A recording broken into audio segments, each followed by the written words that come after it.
and foolish and barely able to afford the down payment. It was smaller than before we added the sunroom, before we finished the basement, before we turned it into the home we dreamed about on our wedding night. My husband had died years ago. Heart attack sudden. One day he was here, the next he wasn't.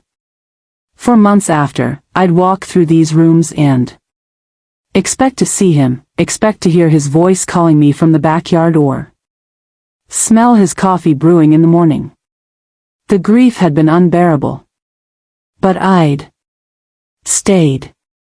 I'd kept the house.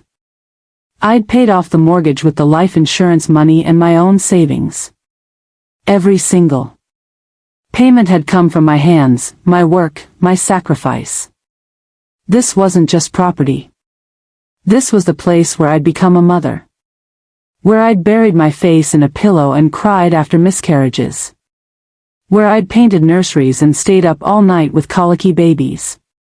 Where I'd made birthday cakes and Halloween costumes and Christmas memories. I walked into my son's old bedroom.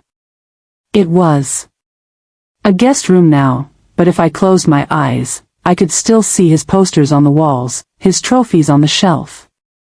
His messy clothes on the floor that I'd nagged him about 1,000 times. He used to tell me he loved me every night. Before bed. Even as a teenager, even when his friends thought it was uncool, he'd hug me and say, "Love you, Mom." When did that boy disappear? When did he start looking at me like